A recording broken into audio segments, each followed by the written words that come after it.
KSRTC ബസ്സിൽ കയറിയാൽ ticket കയ്യിൽ സൂക്ഷിക്കാത്ത യാത്രക്കാരനാണോ നിങ്ങൾ? എങ്കിൽ നിങ്ങൾ സൂക്ഷിക്കണം. എന്താണ് നമുക്ക് സംഭവിക്കുക? കെ.എസ്.ആർ.ടി.സിയിൽ ടിക്കറ്റ് നഷ്ടപ്പെട്ടാൽ അത് നമ്മളെ എങ്ങനെയാണ് ബാധിക്കുക? പനാസിയ പരിശോധിക്കുന്നു. കെ.എസ്.ആർ.ടി.സിയിൽ ടിക്കറ്റ് എടുക്കാതിരുന്നാൽ അല്ലെങ്കിൽ ടിക്കറ്റ് നഷ്ടപ്പെടുത്തിയാൽ അവ 4 തരത്തിലാണ് പ്രധാനമായും നമ്മളെ ബാധിക്കുന്നത്. നമുക്കത് പരിശോധിക്കാം. കെ.എസ്.ആർ.ടി.സിയിൽ ചെക്കിംഗ് ഇൻസ്പെക്ടർ എന്നൊരു വിഭാഗം ജീവനക്കാരുണ്ട്. ടിക്കറ്റ് പരിശോധിക്കലാണ് അവരുടെ ഡ്യൂട്ടി.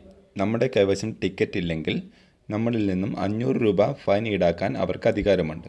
മാത്രമല്ല, നമ്മൾ 500 രൂപ അടയ്ക്കാൻ തയ്യാറായിട്ടില്ലെങ്കിൽ അടുത്തുള്ള പോലീസ് സ്റ്റേഷനിൽ റിപ്പോർട്ട് ചെയ്യാനും നമ്മുടെ മേൽ കേസ് ചുമത്താനും അവർക്ക് അധികാരമുണ്ട്.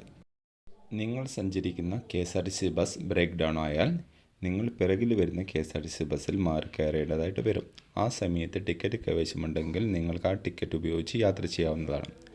ഇല്ല എങ്കിൽ നിങ്ങൾ പുതുതായി ടിക്കറ്റ് എടുക്കേണ്ടി വരും. അതായത് നിങ്ങൾ 2 പ്രാവശ്യം ടിക്കറ്റ് എടുക്കേണ്ടി വരും എന്നർത്ഥം. മൂന്നാമത്തെ വസ്തുത, കെ.എസ്.ആർ.ടി.സി ബസ്സിൽ നമ്മുടെ എന്തെങ്കിലും സാധനങ്ങൾ മറന്നുപോയാൽ ടിക്കറ്റ് നോക്കി നമുക്ക് ബസ്സിനെയും അതിലെ ജീവനക്കാരെയും തിരിച്ചറിയാൻ കഴിയും. ഈ ടിക്കറ്റുമായി അധികൃതരെ സമീപിച്ചാൽ നമുക്ക് നമ്മുടെ സാധനങ്ങൾ തിരികെ കിട്ടുന്നതാണ്. ഇല്ലെങ്കിൽ നമ്മൾ വളരെയധികം ബുദ്ധിമുട്ടേണ്ടി വരും. നിങ്ങൾ സഞ്ചരിച്ച കെ.എസ്.ആർ.ടി.സി ബസ്സിനെക്കുറിച്ച് പരാതിപ്പെടുവാനും സർവീസിലെ അപാകതകൾ പരിഹരിക്കുന്നതിന് നിർദ്ദേശങ്ങൾ വയ്ക്കുവാനും മാത്രമല്ല, നിങ്ങൾ മറന്നുപോയ ബാലൻസ് തിരികെ വാങ്ങുവാനും ഈ ടിക്കറ്റ് അനിവാര്യമാണ്. ഇനി പ്രധാനപ്പെട്ട മറ്റൊരു വസ്തുത, നിങ്ങൾ ടിക്കറ്റ് വാങ്ങുമ്പോൾ അതിൽ സെസ് ഈടാക്കുന്നതാണ്. അതായത് നിങ്ങൾക്ക് അപകട ഇൻഷുറൻസ് ഉണ്ട്.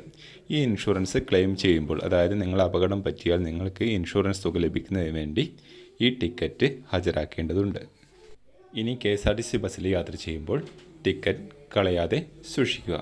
നിങ്ങളുടെ യാത്ര സുരക്ഷിതവും സുന്ദരവുമായി തീരട്ടെ. താങ്ക്സ്.